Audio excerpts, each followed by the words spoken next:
That is one of the schemes of Satan. He blinds the minds of the people. Binubulag niya ang mga tao, pati mga Kristiyano. Pag hindi tayo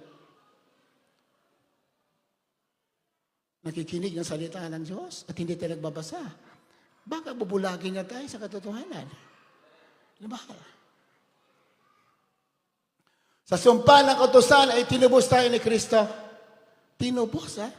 Redeem. Sabi sa English, Christ has redeemed us from the curse of the law.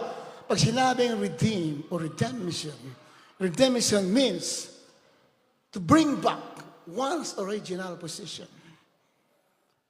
Kaya tingnan mo sa dictionary.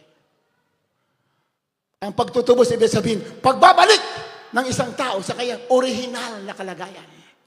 What is our original position? We are righteous, matuwid, mayaman na sa atin lahat ang kayamanan ng Diyos. We are children of God. Kung ano na sa Diyos siya sa atin din, yan ang ating original na kalagayan. Kaso nawala. Dahil nagkasala sina Eva at Adan. Ngunit when Jesus Christ died, we are redeemed. Ibinalik, tinubos. Yung nawala, binalik. Redemption is to bring back one's original position. Binalik ang original na kalagayan. When ang ating original na kalagayan nabalik sa atin, yung ating manap sa Kristo ay namatay sa krus ng Kalbaryo. So malinaw na minamahal. Malinaw na. Binalik na pala. Sabi ng ibang kausap ko noong araw, ha? Binalik na ba? Bakit naghihirap ako? Kasalanan mo yan. Totoo ba yan? Binalik na? Sina Eva at Adan ba naghihirap doon sa garden ng Eden? Naghihirap ba sila? They have everything at their disposal. Lahat na sa kanila. Lahat. Kaya nga hanggang ngayon, ginahanap yung garden ng Eden eh. Yung paradise, hinahanap ngayon. Alam mo bakit? Maraming ginto kasi doon. Mga diamond, nandoon lahat eh. Kaya dami nag-explore ngayon, hindi lang makita-kita. Sabi ng mga iba, ang Garden of Eden daw nasa Pilipinas. Ang dami mga kakaka ng mga tao. Nasa Pilipinas na yung Garden of Eden. Biblia magsasabi kung nasaan ba ang Garden of Eden. Wala sa Pilipinas. Nandoon. Di ba?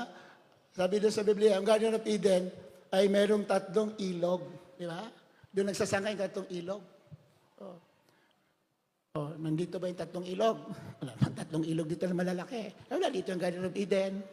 Nandoon sa somewhere in Iraq. Banda dyan. Yung mga deserto dyan, nandyan. Euphrates River is one of the rivers that flow from the Garden of Eden. Yung Euphrates River. Euphrates River na yung matutuyo na, sabi ng Biblia, pag malapit ng pagbalik malapit noon, unti-unti matutuyo ang Euphrates River. Natutuyo na ba? Natutuyo na. Patunay na Jesus Christ will come anytime na.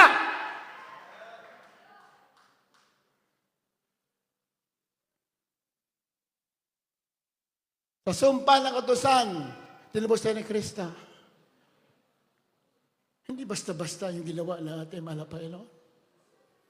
Hindi basta-basta. Buhay niyan. Dugo, buhay. Sinacrifice. Dahil sa ating minamahal. And yet, many Christians are suffering. Why? Because they are blinded. Dinadaya-daya. Wala natin sa sumpa.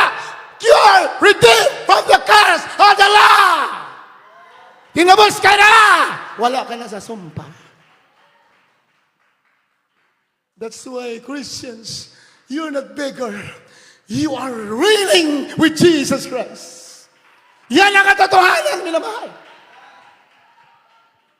You are reigning with our Lord Jesus Christ. And there's no other name given among men whereby we must people be saved.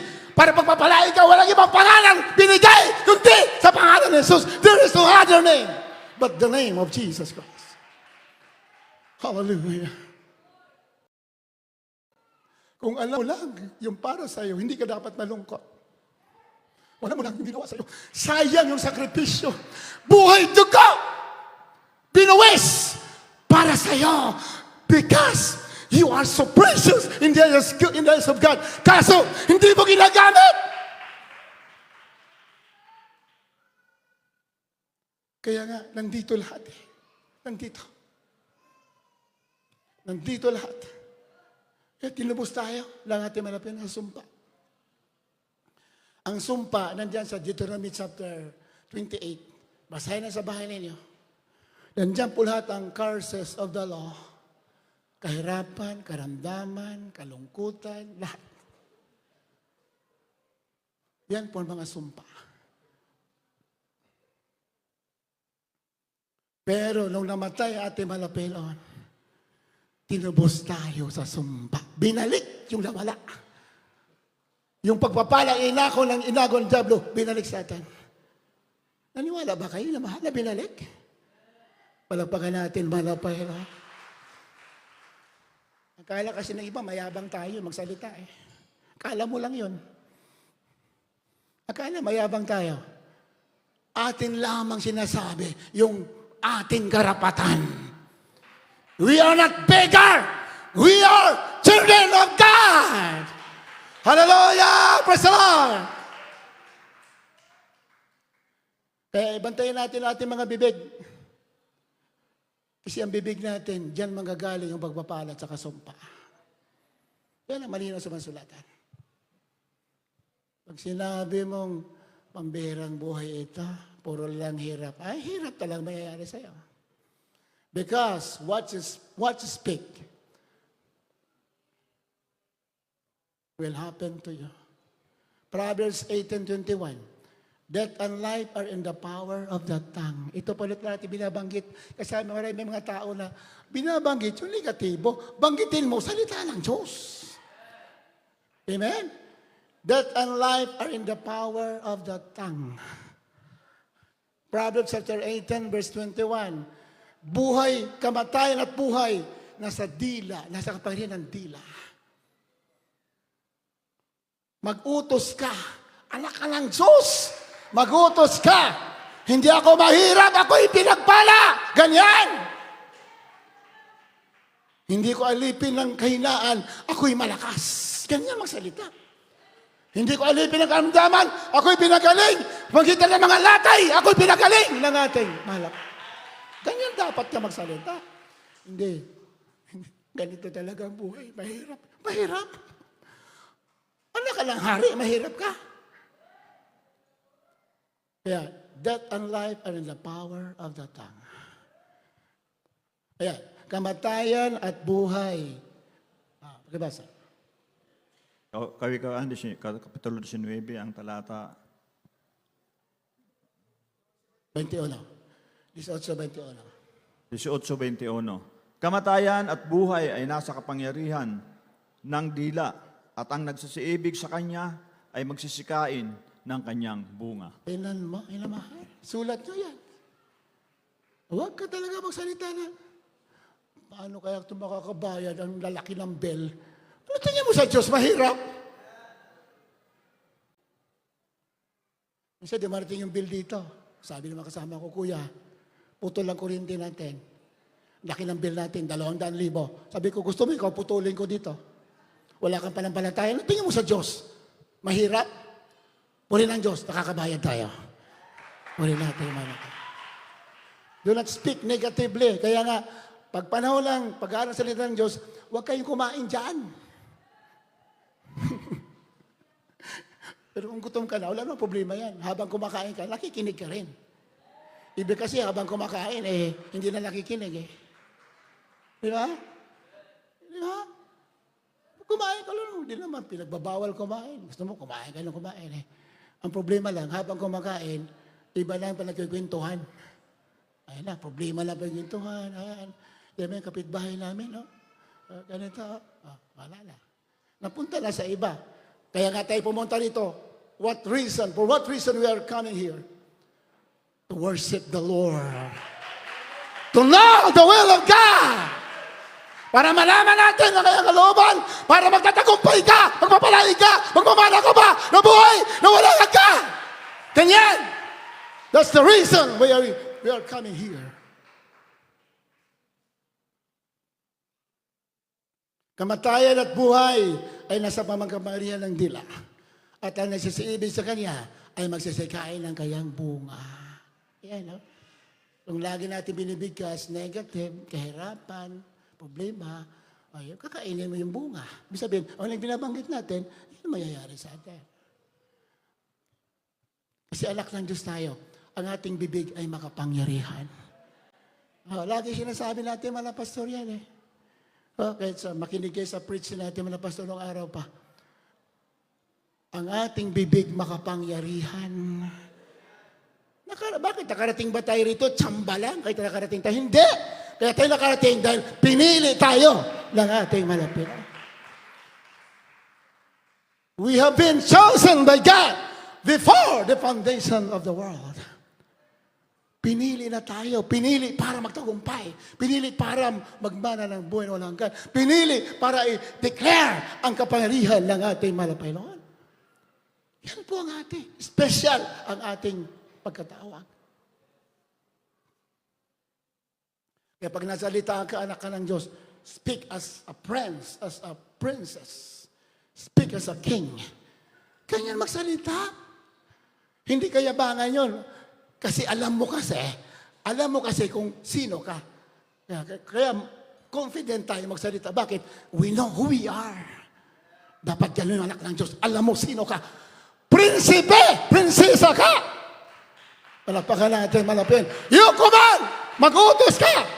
Utusan mo ang diablo, utusan mo ang karamdaman, utusan mo ang kahirapan, umayas ka dito, wala kang karapatan. I am the daughter, I am the son of a king. You command, and everyone will obey because Jesus is your God. Hallelujah, praise the Lord. Every knee shall bow and every tongue shall confess that Jesus Christ is Lord. He is Lord over all there. Panginoon ng kalikasan. He is Lord of nature. Panginoon ng lahat. Everyone will obey. Every knee will bow at the name of Jesus. Kaya anak ng Diyos, dala mo yan. Yung authority na yan, dala mo. Yung pangalan na yan na sa'yo, gamitin mo para hindi ka talunan. Ikaw ay matagumpay. At you have been chosen not to become defeated, but to become victorious in the name of our Lord Jesus Christ. Kamatayan at buhay nasa kapalit ng dila. At ang nagsiibig sa kanya ay magsasikain ng kanyang bunga. Tingnan mo, inamahan. Di ba? Ulit natin ito, inamahan, kasi sabi nga nung nabasa ko na it takes about 50 times for the average mind to comprehend in order the words that he hears embed into his mind. Sabi na nagsusulat, kailangan makarinig niya ng 50 times bago raw tumanim sa puso, yung mga average na mind. Yung katamtama na mind. Most of us, we are average mind. It takes about 50 times daw. Sa atin, taon ang binilang, hindi lang 50 times eh. Di ba? Taon ang binibilang natin, hindi lang 50 times na narinig. And yet, sometimes we forget what we heard. Kasi totoo ang Biblia. Sabi ng Biblia, ang diablo daw, ninanakaw yung narinig natin. Ninanakaw sa ating puso yung narinig. Pag hindi natin naintindihan. Kailangan maintindihan natin para hindi manakaw. Pag hindi natin naintindihan, sabi ng Biblia, agawin ng kaway. Pero pag naintindihan natin, hindi maagaw ng kaway. Hallelujah! Praise the Lord! Death and life are in the power of the tongue.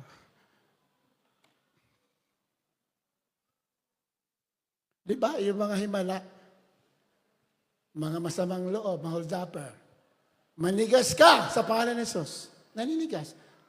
Power ng tongue. That is the power of the tongue. Pareho lang yon.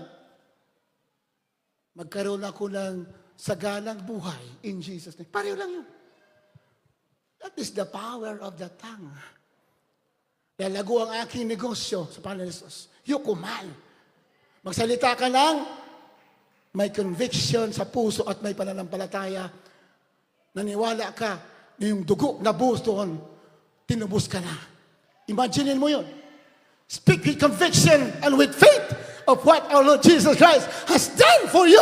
Yung ginawa sa'yo. And what you have spoken, little by little, will happen to you. Mangyayari sa inyo, sa atin lahat. Kahit anong sabihin mo, gagawin ng malapit. Lang mayroong salitang may pananampalataya.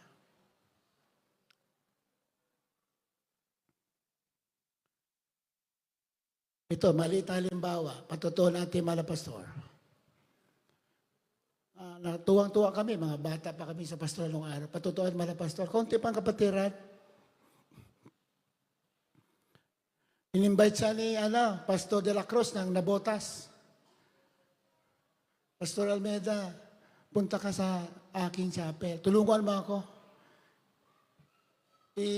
Anong tawag doon?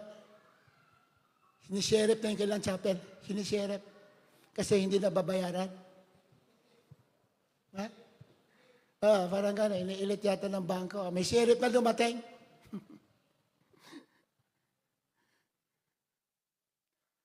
Hindi nakakabayad. Ang ganyan talaga minsan, may mga pagsubok eh. Pero pag naintindihan mo na ang mga bagay-bagay, pagsubok, matatalo mo yan. Amen? Pastor Lameda, punta po kayo. Siyempre, kaibigan naman ng pastor. Siyempre naman, pastor, punong-puno ng pag-ibig. Sabi natin naman ng pastor, pag Kristiyano ka talagang totoo, you love others as yourself, di ba?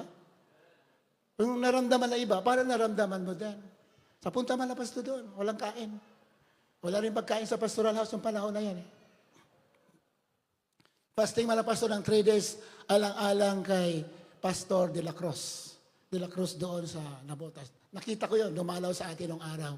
Mga 1983, dumalaw sa pastoral house sa Sabarte nung araw. Diyan sa, hindi ngayon sa Sabarte, isa pa, Old Sabarte. Dumalaw doon, nakita ko. Puntahan man na pastor doon. Nagfasting man na pastor, alang-alang sa kaibigan na si Pastor de la Cruz. Himala, minamahal. Yung araw na yon, pupunta yung sheriff para agawin na yung property. Nung nagfasting man na pastor, walang dumating na sheriff. Palapakan natin Malapay. Walang imposible sa Malapay, di ba? Walang dumating. Ay, himala. That was 1983, 1980s. Hanggang ngayon, hindi po sila naalis. Palapakan natin, Malapay. Amen?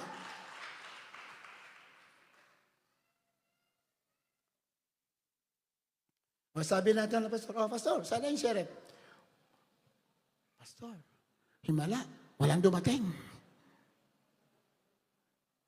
Himala, pastor, 3 araw nang hindi kumakain, alang-alang sa doon sa kapakanan ng kaibigan ng pastor.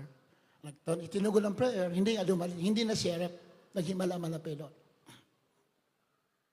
Nung, siyempre malabas na nagugutom, nahiya sa magsabi kay Pastor de la Cruz. Kasi nga, trial siya, hindi nga makabayad ng Kaya siya, nagutom lang pastor, hindi siya nagparamdam. Sabi niya, kung manghingi ako ng breaking kay Pastor de la Cruz, bakit maging pabigat ako?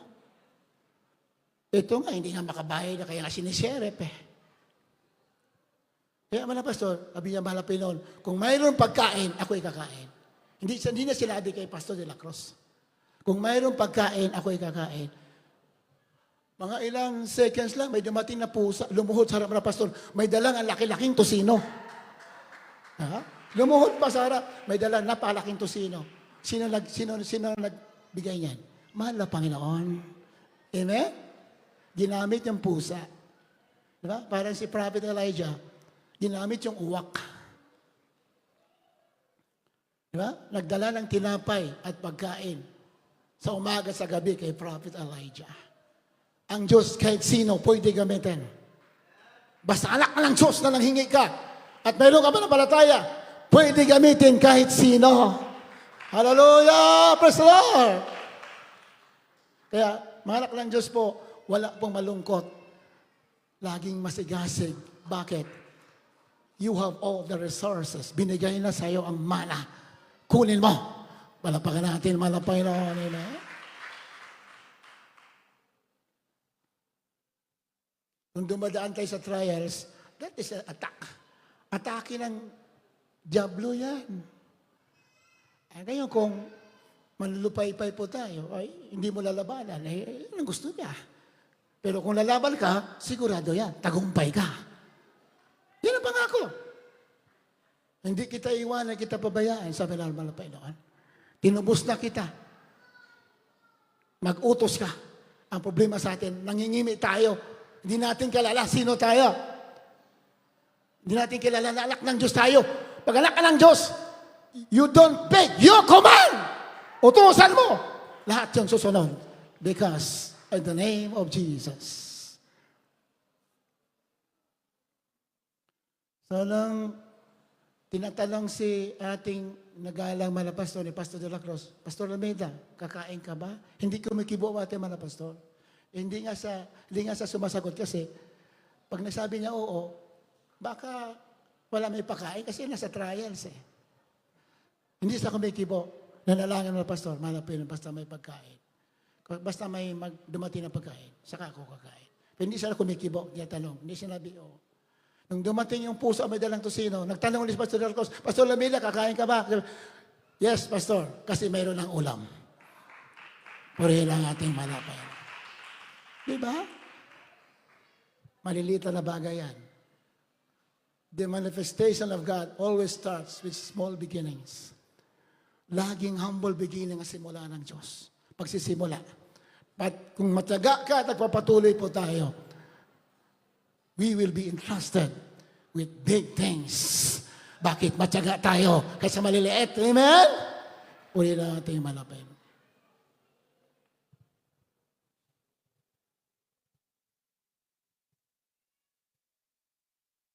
2 Timothy chapter 1, verse 7.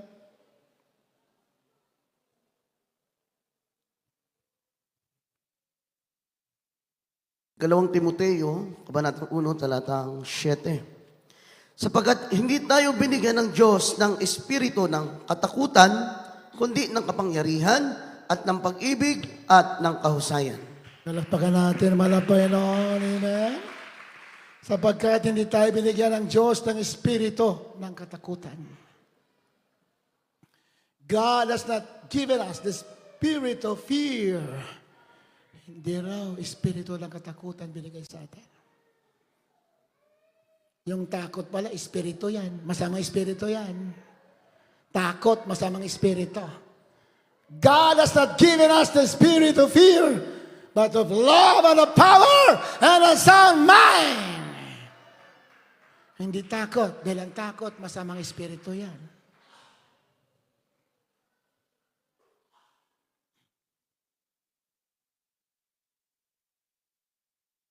God has given us the spirit of power, spirit of boldness. Ang mga matuwid, parang leon yan, sabi ng Biblia. The righteous are bold like